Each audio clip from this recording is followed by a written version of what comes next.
नमस्कार।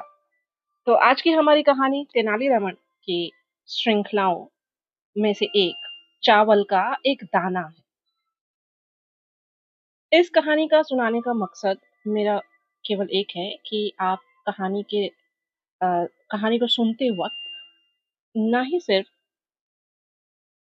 तेनालीरामन की तरह बुद्धिमान, हाजी जवाब और उसकी तरह चतुर बने, बल्कि आप भाषाओं पर पकड़ भी मजबूत हो आपकी और नए-नए शब्दों का प्रयोग भी आप जान सकें। इस कहानी को सुनते वक़्त आप आराम से इस कहानी को चालू करके बस रख दीजिए और सुनते-सुनते गहरी नींद में आराम से सो जाइए। आशा करती हूँ शायद सपने में तेनालीरामन से मुलाकात तो हो ही जाएगी। क्यों? तो चलिए शुरू करते हैं अपनी आज की कहानी चावल का एक दाना। समय बीतता गया और तेनाली का विवाह हो गया। तेनालीरामन का जीवन बहुत सुख से नहीं बीत रहा था। वे अधिक धन कमाना चाहते थे ताकि अपने परिवार के लिए सभी प्रकार की सुख सुविधाओं की व्यवस्था कर सकें। उन्होंने महाराज कृष्णदेव राय और उनकी महान नगरी विजयनगर के बारे में बहुत सुन रखा था। महाराज के बारे में यह कहा जाता था कि वे बुद्धिमान और कुशल व्यक्तियों की कद्र करते हैं। वे बहुत बड़े कला प्रेमी हैं। वे कलाकारों और शिल्पियों का बहुत सम्मान करते हैं। तेनालीरामन ने भी सोचा कि क्यों ना वे भी महाराज कृष्णदेव राय के दरबार में जाएं, जिसे कि भुवन विजयम यानी धरती का विजेता के नाम से जाना जाता है। वे वहां जाकर अपनी किस्मत आजमाना चाहते थे, जिससे उनकी जीविका का कोई हल निकल सके। उन्होंने अपना सामान बांधा और विजयनगर की राजधानी हम्पी के लिए रवाना हो गए। जब वे वहां पहुंचे, तो उन्हें कुछ समय बाद दरबार में महाराज के सामने उपस्थित होने के लिए बुलाया गया। वे जैसे ही दरबार में दाखिल हुए, तो उन्होंने महाराज को सादर प्रणाम किया और अपनी एक कविता सुनाने की अनुमति मांगी। महाराज ने तेनाली को उनकी कविता सुनाने की आज्ञा दे दी और तेनालीरामन ने कविता पढ़नी शुरू की। उनकी कविता सुनकर महाराज बहुत प्रसन्न हुए। तुम्हारी कविता बहुत सुंदर है। तुम अपने लिए क्या पुरस्कार चाहते हो? महाराज ने मुस्कुराते हुए कहा।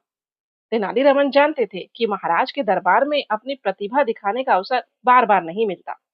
वे केवल कविता सुनाकर प्रशंसा बटोरने नहीं आए थे। उन्हें महाराज को अपनी बुद्धिमत्ता और हाजी जवाबी से भी प्रभावित करना था।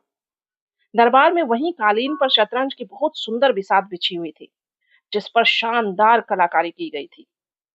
तेनालीरामन की आंखें उसी पर जा गड़ी। महाराज ने उन्हें शतरंज की बिसात को ताकते हुए देखा तो बोले, अच्छा, तो तुम्हें वह शतरंज पसंद है। ठीक है, तुम इसे ले सकते हो। महाराज बोले, नहीं महाराज, मुझे यह नहीं चाहिए। आप मुझे शतरंज के एक चौकोर खाने के लिए चावल का एक कण दे दीजिए और इसके बाद दूसरे खाने के लिए दुगना और प्रत्येक वर्ग के लिए पहले से दुगना देते जाए। तेनालीरामन ने महाराज से प्रार्थना की। क्या?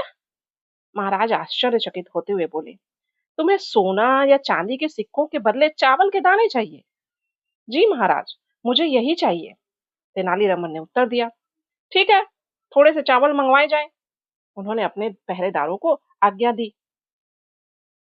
दरबार में चावल मंगवाए गए और माप के हिसाब से उनकी गिनती शुरू की गई।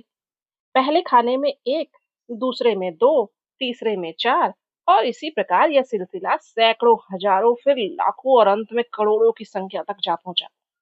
सभी दरबारी अचंभित हो गए और महाराज भी हैरान होकर देख रहे थे कि उनके चावल का गोदाम लगभग खाली खाली होने को आया है।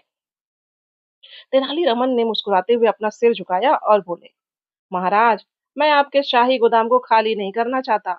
मैं तो केवल आपके दरबार और दरबारियों को यह दिखाना चाहता हूँ कि छोटे-छोटे कदम किसी बड़े कारनामे को अंजाम देने के लिए कितने महत्वपूर्ण होते हैं। मैं ईश्वर से सदा यह प्रार्थना करता हूँ कि आपका राज्य भी चावल के इन दानों की तरह फले-फूले। महाराज तेनालीरामन की चतुराई और बुद्धिमानी से प्रभावित हुए बिना नहीं रह सके और उनकी बहुत प्रशंसा की। अपनी इसी सूझबूझ के कारण तेनालीरामन ने दरबार के अष्टदिग्गजों यानी 8 रत्नों में स्थान पाया। तो थी ना मजेदार कहानी। और देखो कितना सीखने को मिला हम लोगों को कि हमारे छोटे छोटे कदम हमें एक बड़ी सफलता के करीब ले जाते हैं। तो अगर कहानी ध्यान से सुनी हो आप लोगों ने, तो इस कहानी में विजयनगर की राजधानी का ज़िक्र हुआ है। तो विजयनगर की राजधानी क्या थी? इसका उत्तर कमेंट बॉक्स में देते जाइए। धन्यवाद।